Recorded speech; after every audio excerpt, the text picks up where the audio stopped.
Hi, welcome to the Audio Engineering Podcast with me. That's far too That was radio. that was well Coogany. Shall I go full Coogan? Yeah, good. Hi, welcome to the Audio Engineering. I can't.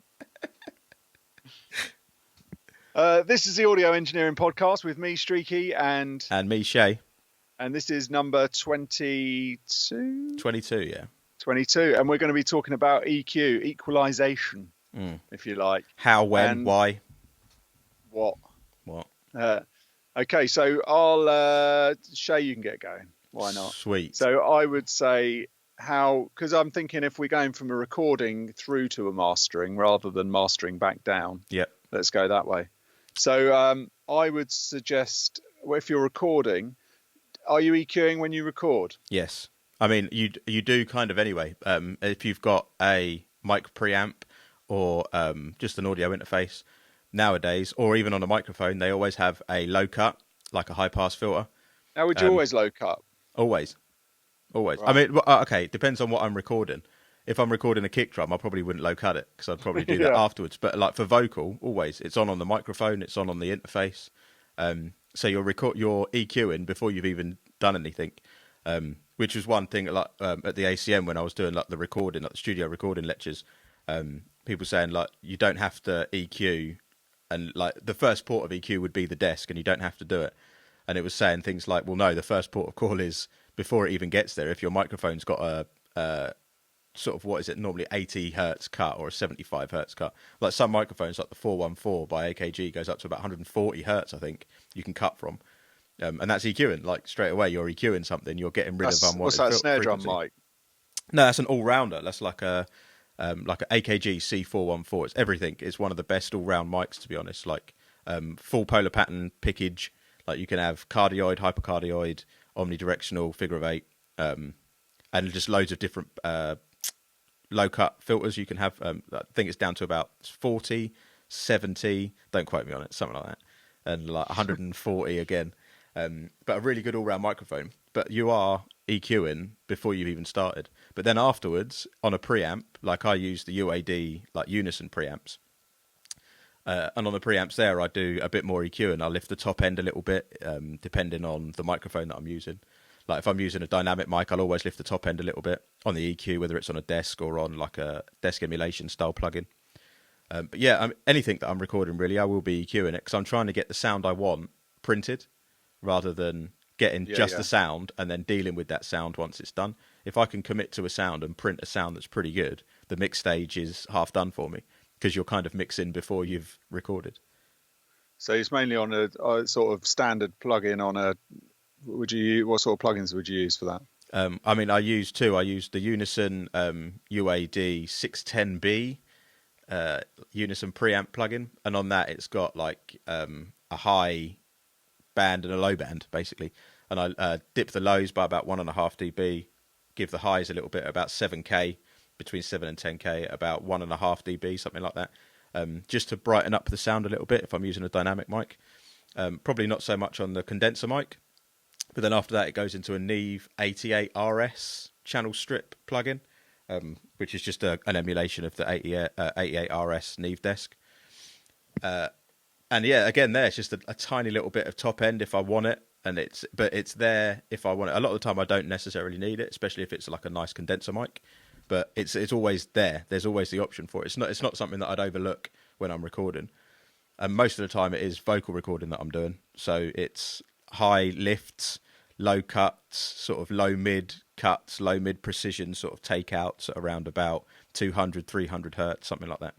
And this is going back to the theory of EQ it first of all, get the sound you want in the first place, so you don't have to then do that when you're mixing or mastering. Yeah, like I'm kind of got all those bases covered as you're going up through the chain. Yeah, like even though if I'm doing additive EQ at this stage, it's still surgical style EQ. Like it's an EQ to get the sound that I want, rather than to exaggerate something. I'm not exaggerating anything.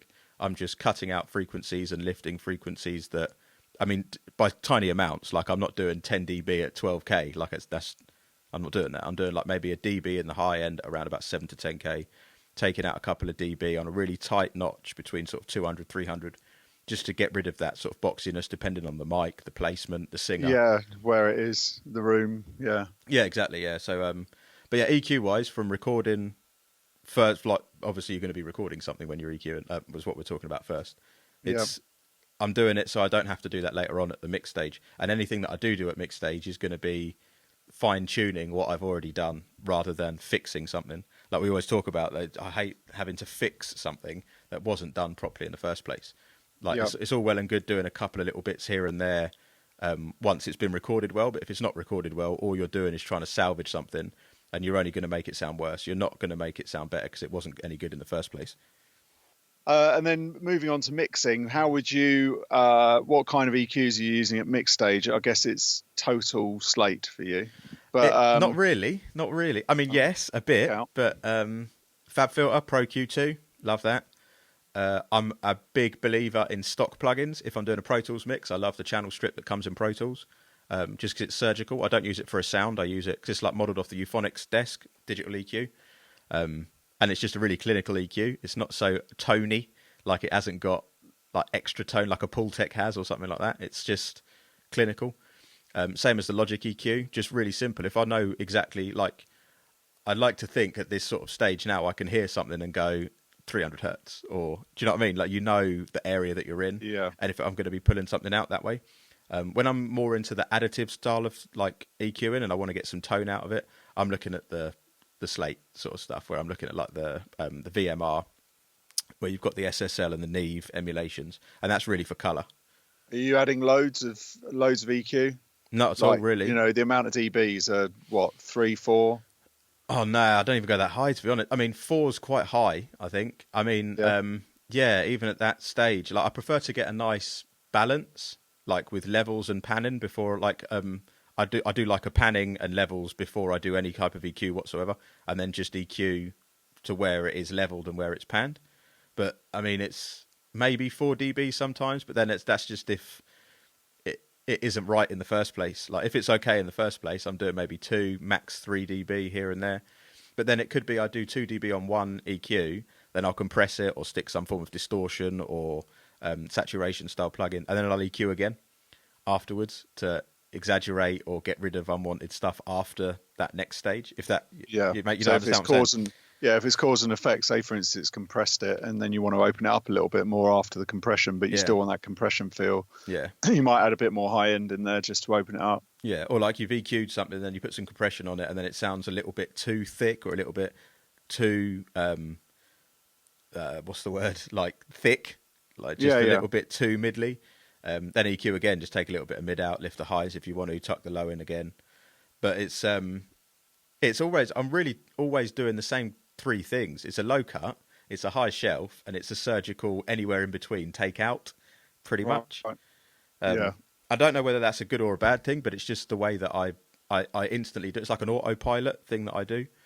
Just, I know that it works. And again, it's probably coming from watching you do mastering at that stage, at like the last stage, where there's a low cut involved. Do you know what I mean? There's always that involved. So like I autopilot go to things like that. And then I'm looking at more subtractive EQ before I think of adding anything. Like instead of, if it's dry in the high end and it's not sparkly enough, I won't straight away go and lift the high end. I'll find what's middly, low middly, and try and take some of that out to clear it up to see if the high end then sings. If it doesn't, then I can add some after. But I know I've got rid of what was masking it in the first place. Yeah, so, I mean, since I worked with you a few years ago, I've totally changed my style. Okay. That's good. Yeah, no, it is good because as you sort of get older and you grow as an engineer and you watch different people, and I've obviously was working at Metropolis for 5 years, and so by being there with those guys, looking at what they're doing, listening to equipment in different ways, working out basically just copying other people like everyone does. I tend to work in a slightly different way than I used to, although I still obviously have those EQ settings and things all in the bank, and and I do pull them out more, but I tend to find that for me EQing, I EQ a lot less these days, and I think that's more down to the fact that I can hear more of what I'm doing. I can hear, if you can hear what you're doing, and this goes back to what we're always saying about setting up your room correctly, making sure that you can hear the speakers and having good speakers, pay the money for the speakers rather than the equipment, pay money for, the environment. The environment. Yeah, that's right. So that it's getting that right. Once you've got that right, you don't need as much equipment as you think you need. Yeah. And that's certainly true with the amount of EQ you do. That's why I was interested to ask you how much you're putting on to things. Yeah. Because when you get to mastering, by that stage, there's so much been added anyway. The amount of headroom you've got, you're only adding half a dB, 1 dB. Yeah, completely. Maximum 2 dB, but then you're adding quite a lot with 2 dB. Yeah. So it's usually just little half here or little tweak there. With EQ, I tend to add more than I cut. Okay. Yeah, but it's a different stage though, I suppose, isn't it? Yeah, that's always been the way for me. I just prefer to enhance rather than dehance. Dehance. I don't think that's a word, is it? Yeah. But I prefer to add than take away, because I think when you start taking away, especially at mastering stage, because you haven't got the individual tracks to play with, you can't add some.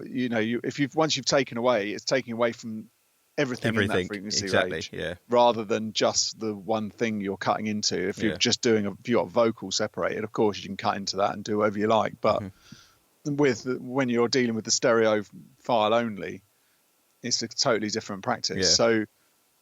So I tend to kind of add more, as I say, but I tend to add less these days, just because I've just noticed that maybe I've refined my settings more as the years have gone on, and so I don't tend to slap on as much as I would have done previously. I'd slap on less, but in the right areas, that it's highlighting. And it was always something that I found quite exciting when I used to watch. Exciting isn't probably the word, but interesting. When I used to watch like high-end mastering engineers and think, how can they do that? How can they just add one setting and it makes it sound right? Yeah. And I've got to that point where I think I can do that now, and it's quite fun to be able to challenge yourself to do less EQing and to just add one setting. Plus, going through, adding one setting isn't the thing really. The EQ and the sound of the equipment you build up, and the cables you put in, and the sound of the equipment that you like over the years, and as we've talked about, we've compressors not compressing and just sort of running through stuff. Just all means that sound that you've built up from all those years of listening to certain bits of equipment means you don't have to add much EQ. Yeah, and I think that's the key. That's the key. It's not the fact that before you don't know the gear, do you? So when you don't know the gear as well, you haven't been working on it for 10 years or 15 years or whatever. You kind of know, okay, well, that one always sounds good after that one, even though I'm not doing anything on it. And then all I have to do is add a little bit of top at the end and it sounds great. Yeah, exactly. It's the combinations. Like you could have all the same gear, but if they're run in a different combination, it's like plugins in a chain in Logic. Like, I don't know if I said it before, but a lot of the students at ACM would put loads of the right plugins on, but in a completely random order. So you do realise that it makes a difference. Like whatever you put first happens first. Like the audio runs through them like a chain, like it's a plug-in chain. So if you could have the same gear that you're using every day, and if you put it in completely a random order and still did the same settings, it's not going to sound drastically different, but it will sound different because you're bleeding. It's kind of because it is EQing it in a way, isn't it? It's kind of affecting the sound, the way all the parts of it are made up one after another. And we'll say if you've got all your valve gear at the end of the chain rather than at the start of the chain, you're going to get a very different sound. Say you've got a valve EQ at the start going into another valve EQ, which goes into a VCA compressor, with exactly the same settings. If you put the VCA compressor before both of those valve EQs, it's going to be drastically different. Yeah, completely different.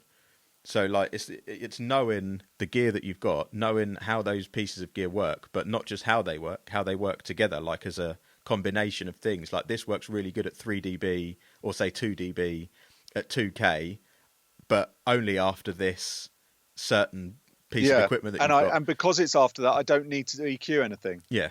Because I know that bit of equipment is always bright. Yeah. So because it's bright, I just put that compressor on. It's a bright compressor. It's not only going through it, but it's bright.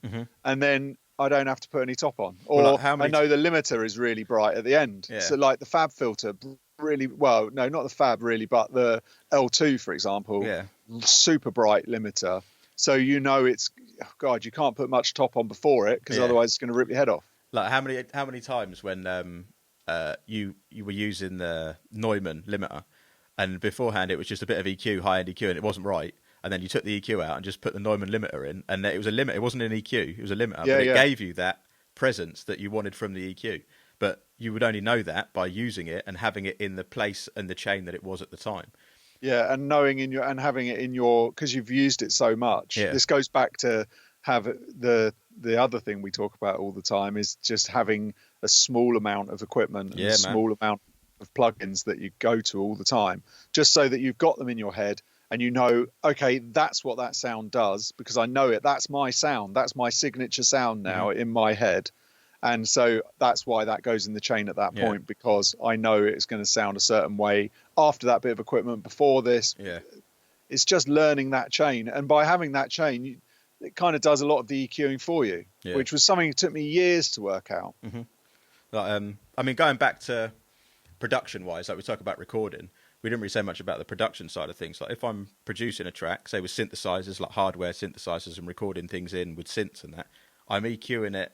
I'm EQing the sound that I have because I know what I want it to be sounding like in the mix. So I wouldn't have to be doing that much at mix stage. I just have to be doing the balance, and I just have to be doing the panning, if anything. So yeah, it's like doing as little as possible. I think the biggest problem I had when I first started making music was getting an EQ that had 7 bands on it and using every 7 band. And then opening another one after it and being like, oh, this is a 10-band EQ, like shit. Yeah, 10 sweet, bands. got 10 to play with. Exactly, rather than looking at it and just thinking, okay, 2K sounds a bit harsh, pull it out on a tight one. I've still got 9 bands left, but I don't need to use them. Yeah. So, it's just refining what you've got and sort of knowing your frequencies. I think understanding frequencies, one of the most boring things to do is just to listen to frequency, like listen to, like, like a tone generator, to hear how that frequency makes you feel. And it's one of the things I used to do in lectures where I play a 19K tone and see you can hear it. Just randomly in the middle of something, I just exactly. I heard a 9K tone. But like putting tones on and just saying what's that, and seeing if first it's annoying, but afterwards some students were like 400, and I'd be like, not bad, 450, and then it gets you into then you know what that tone not just sounds like on its own, but what it feels like to you. So when you listen to something, you can go straight away 250, too much, or needs a little bit more snare body, 200. You know what the tones are, and then from that point you can understand what EQ to use after that. What style of EQ is it? An empty 200 or is it a full 200? Maybe I'll go for a valve sound EQ, or maybe I'll go for a passive style EQ if I want it a little bit cleaner. Those kind of things. Like so much stuff comes into play with EQing, but then it matters. You need to know what to do so you don't do the wrong things. Yeah, and you need to know the EQ that you're then going to pull up to do it. Because, for instance, I haven't got one. I've used them many times in the past, but I haven't got one, and I'm talking about a Manley massive passive. Oh, yeah. And the only reason I haven't got one is because, firstly, I don't like Manley equipment, but that's just because I find it a little bit too over-tubey. Okay, yeah. But I did use the massive passive for a little bit, and the only frequency I found that I liked was sort of 800 mark, around there, 850 or something, I think. Oh, really? That's a weird... Yeah, so that was the only thing I found that I could use it for, and I don't use that EQ setting that often, really. So it kind of makes the whole thing redundant. So like by just pulling that up, I know, okay, well, I don't like the high end on that EQ. I like the high end of an Avalon. Yeah. See, when I used the massive passive, it was at a studio when it was more like mixing sort of stuff and like processing of things.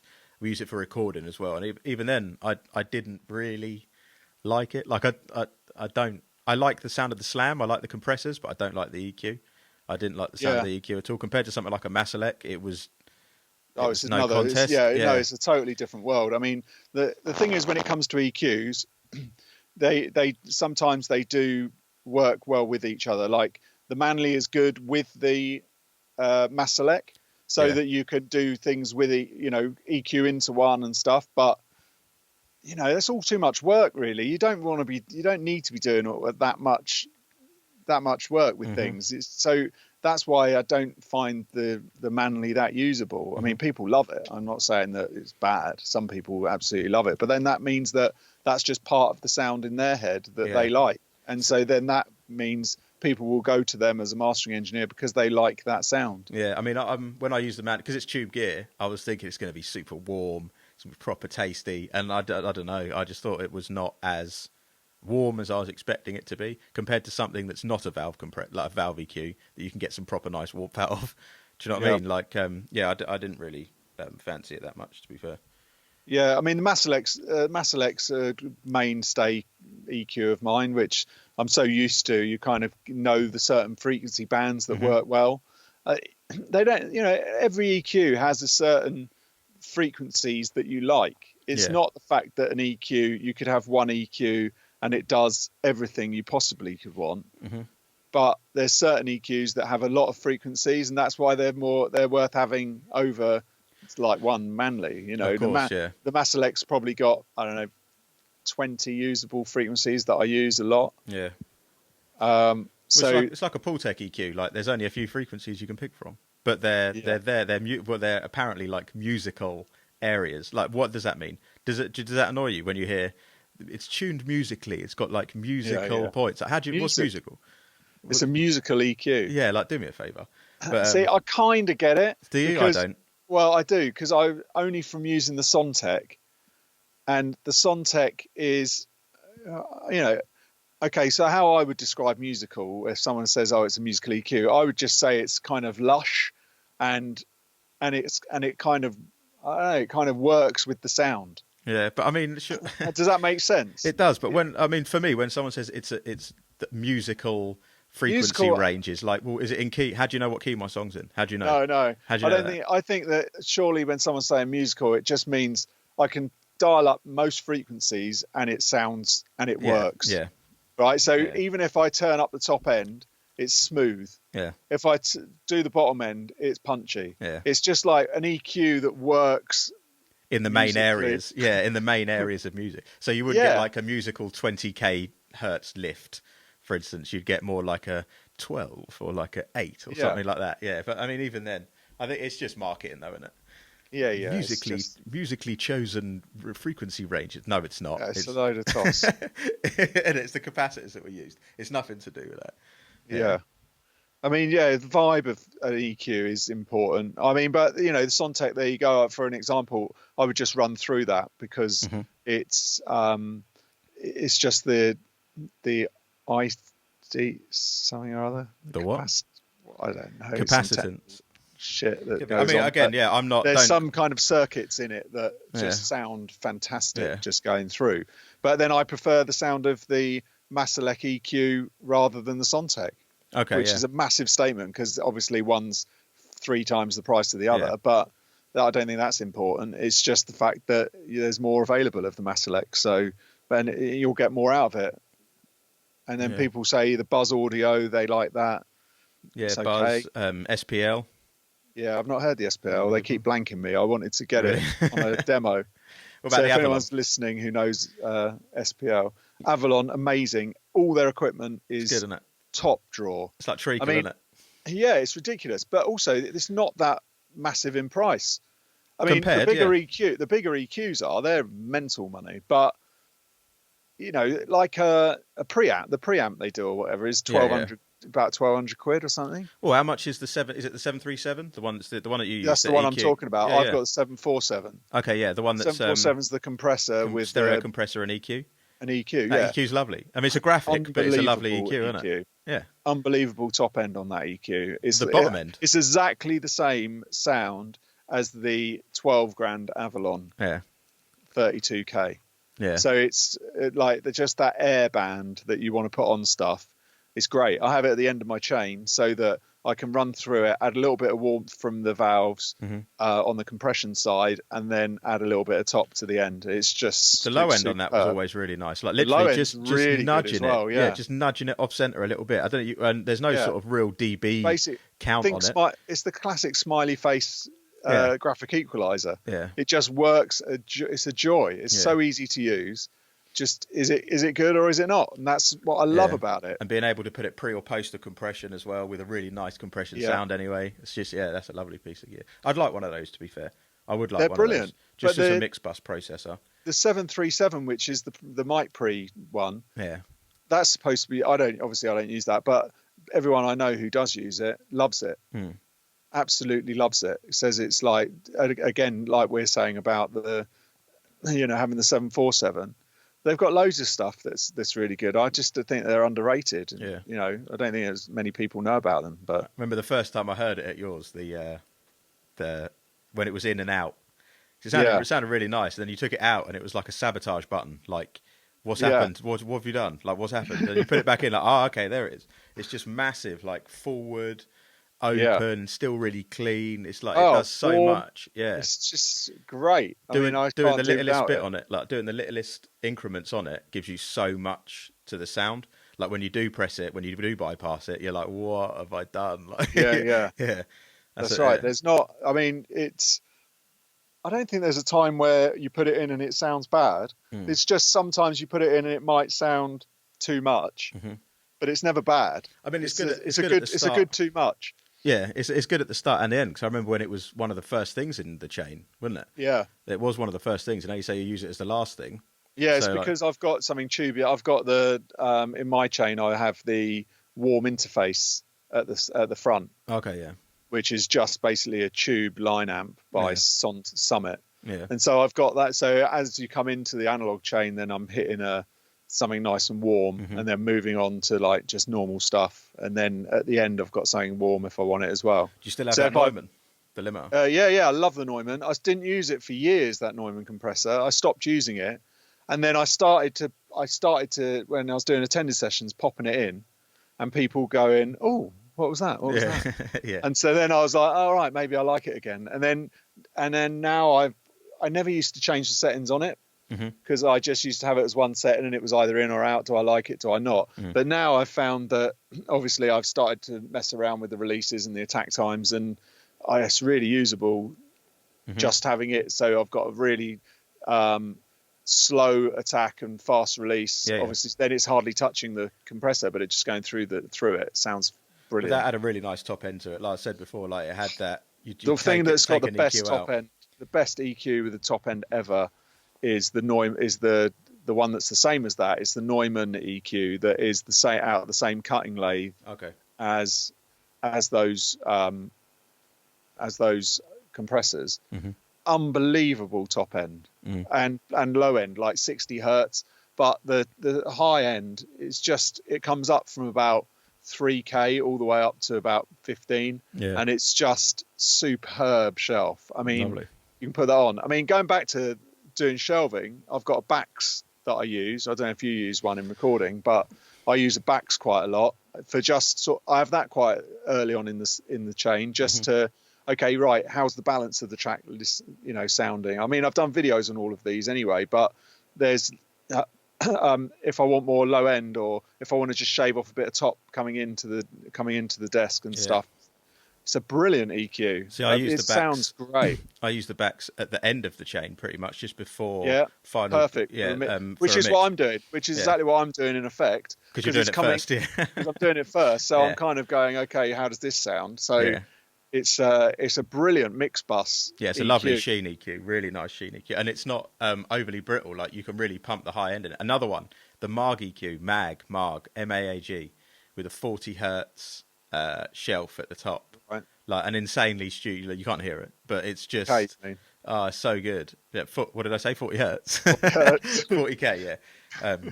Yeah, the 40K, that's just lovely. Like really good. Yeah, proper airy band, really nice. But I do like the Bax. I like the sound of the Bax. I like the low end of the Bax. I really like the low end on that. But I'm not using the hardware version. I'm using the UAD version. So they're not far off each other. It loses a little bit of depth. Yeah, but then because I say it's the last thing in my chain, I'm not really looking for that added analog colour from it. I've got that from like the saturation stuff I've got before. So where I'm using it, it's spot on. Like, and again, it's not really that much. I'm using maybe 1-2 dB max on the mix, like 1.5 dB in the high and the low, not that much at all. And it just makes so much more difference, like brings the track a little bit more forward, gives it a little bit more of an anchor in the low range. Like, it's really nice. Yeah, if you can, there's a setting as well, 18K, if you take 1 dB off at 18K. Yeah. That's really nice because it just settles the track down a bit rather than, sometimes things can sound a little bit digital and a bit too harsh by the time you've got everything rolling. It makes it sound a little bit more tapey, a little bit more exactly. warmer without adding warmth. You're just taking away a little bit of the harshness. Yeah, just a little trim off, which is nice. Takes the edge off the top. Yeah. MS EQing, we haven't discussed that. I mean, I used to do a lot of MS EQing. I don't do hardly any at all now. Really? If anything. Oh, okay. Is your Mass Select not MS anymore? No. Really? No. So I tend not to, because I find, as I was saying earlier, that I'm not EQing as much. Mm-hmm. I'm not needing to. I find that I was doing too much MS EQing. Okay. I mean, when I say too much, I was doing half a dB at 1.7K or something. It's hardly, The only thing I like it for is for sorting out the low end. Yeah, monoing the bass up a bit, really. But but I don't even mono much anymore either in the low end. See, because I think a lot of people now are knowing. A lot of the mix engineers I'm working with know that they've already kind of done that. Yeah, exactly. They've got it mono. It's only if the mix is wrong that I need to use like heavy MS. But I'd rather just go back to the engineer and say, look, just can you mono the bass, or can you take some of that weird phase stuff like plug-in you've got on, because it's ruining the whole mix. Yeah, I was about to say like the better to do that than go, okay, well, let's just mono everything, because you do lose a massive amount of like heavy low end. Mm-hmm. There's like a lot going on sometimes in this. There's nothing going on in the stereo, but by thinning it out, you just lose a little bit of sound, and then you end up having to add more EQ to make up for it. Mm-hmm. Where you're better off not doing anything at all and just kind of asking somebody just to mono it themselves. Yeah. I mean, before like mid-side was sort of a mastering thing mid-side, whereas now you're seeing a lot more of it happening even at production stage and definitely at mix stage. So there's probably not that much. It's overkill when you're doing it at mastering stage as well, because there's a good 60% chance it's already been done. Yeah, it's going to ruin the mix, because a lot of people will use it. It's a subtle trick, and a lot of the thing is, a lot of people use it because they think it makes, that's the secret. Everyone's looking for the secret. Well, there's no secret. The secret is don't do anything. Yeah. But the secret is you can pop the vocal out a bit if you want to, very slightly at 1.7K or something in mid-side. You can add a little bit of fancy work in the top end with the sides and stuff. But the problem you're going to do, you're always messing with somebody's mix, and you're always going to change the sound of it in quite a dramatic way with MSEQ in it, and I don't think it's a good idea. I think you're not there to totally recreate the mix. I think you're there to enhance and to sort of bring out the beauty of the sound, rather than just go in and rip it apart. And I think a lot of mastering engineers, or not very experienced mastering engineers, think that they're in this massive creative process where it's their opportunity to go, this is my sound, and it's nothing about that. You're enhancing. You're not there to give it the streaky sound. It's just you're getting the best of what's there, speaking to the mix engineer, hopefully getting them to do any tweaks that you can, and keep working like that until you've got it sounding great, exactly how you want it. The problem I found with mid-side EQ is that I would always carry on doing something until I heard a massive drastic difference in what was going on, because I needed it to be, it was a mid-side EQ, so it needed to be mid-sidey. I needed to hear a big difference in the stereo image, whereas knowing now, like, you don't really have to hear it doing mid-side. I'm only using mid-side for one thing. Because you're mixing, you're being too expressive with it, and so you're kind of doing what should be happening in the mix. And that's the problem, because you're wanting that creativity from it, where it's not that. It's just it's for kind of getting the mix out of a hole. If it's something that that's not going to happen, the mix engineer's not going to get it. So you can kind of nudge a little bit out here and there, or maybe open it up a bit with not nudging the vocal up a touch. If they're like, I haven't got the mix anymore, I can't do anything with it. It was a mix from 2 years ago, I can't get it back. And it's like, okay, fine, I can get you out of jail a bit. So that's how I would use it these days, where before I would be using it a lot heavier for, bringing out bass and things like that, where I tend to like just bringing out bass across the stereo field now, rather than going that deep on stuff. Yeah. I mean, I just don't think going that deep on stuff is the way to go with mastering. No. It's just too much. I mean, mid-side wise, it's the first thing I do on a mix bus is mid-side processing, and it is sort of to open up the track, but it's a lot less than I was doing before. Like, all I'm doing now is maybe low cut in the mids, so a low cut, so I'm making sure that I'm the bass is nice and tight, and then more of a low cut in the sides, pretty much, and then that's it. But then beforehand, I was doing like 90 hertz, 100 hertz in the sides, where now I'm nowhere near that. I'm more sort of like 50, 60 sort of top whack. That's a good point, because when I wanted to mono the bass, I was working my way down the frequency so much. As you say, I'd start at, when we used to cut vinyl years ago on Neumann console, it was 150 was where the elliptical filter, which is the monoing thing, that's the standard setting. It was like 150 and then 70, I think. Really? So I used to start years ago monoing at 150. I mean, it touches the vocal and everything, so it's kind of ruining loads of stuff going on there. And if you're thinking about sort of rock music, where you could have a lot of low, that's not necessarily bass, but like guitar tone, in that sort of low region, and you're cutting it and you're cutting it out in the sides, man. Like, I found it from a rock album that I did for someone, like a band, and I was doing 80 hertz in the sides, cutting it out, and it was making it sound really wide, and like that's what I was using it for the width. But then like the guitarist. Well, you mean the top end was sounding really wide and the bottom was sounding. Yeah, well, rock music is a definite thing where, like guitar music, anything acoustic, there's so much going on under 100 hertz, which has nothing to do with the bass. Yeah. There's harmonics and all sorts of stuff going on. As soon as you start monoing that, it just sounds dreadful. Well, the guitarist was saying, like, it sounds all right, but like the sides, my guitar sounds really thin in the sides. Like it's, I use like a phaser, like he was using like a phaser pedal, which makes everything go super wide and stuff anyway. But I was still panning each of the guitars. It was two separate takes, but all I was doing was getting rid of all of the tone that was in the sides. So it just sounded like a thinness whirling around, like a Wurlitzer type thinness. And then I just got rid of that from 80 hertz and brought it down to 50. So I still had no sub in there, but I had a lot more frequency in there. And it was like, there it is. That's much better. And then from then I was like, geez, all this time I've been cutting so high. I did it for ages. I did it for ages. And then I had a couple of clients go, can you not mono under thing? And I was thinking, why? It sounds brilliant. It sounds brilliant. What do you know? Obviously I wasn't listening. Yeah. And I was just ploughing in, which is something we're always saying. Listen first and take your time. And I think that's what you get with experience and age, is you just take longer over listening to how it should sound and what it's doing, rather than, by the times you've got to the first verse, you've already banged on a load of EQ settings. It's like, Christ alive. But, I'm guilty of it. I used to do it all the time. Yeah, the problem with it, it's the same as everything. The only way you're going to learn is from mistakes, errors. And mistakes, and someone point it out to you, like you think you could have the best sound going. If it's duff, it's duff. Do you know what I mean? Like, you don't know because you've been spending so long on it. It takes someone else to come in and go, what are you doing? Like, what's this? And then you change it. You think to yourself at the time, well, no, it can't be. I know I'm right. You change it and you realise, actually, the past 3 years, I've probably been shaving off a little bit too much from the sides. And you wish you could go back and redo all those tracks. Yeah. You think about getting your contact list out and like doing apology letters.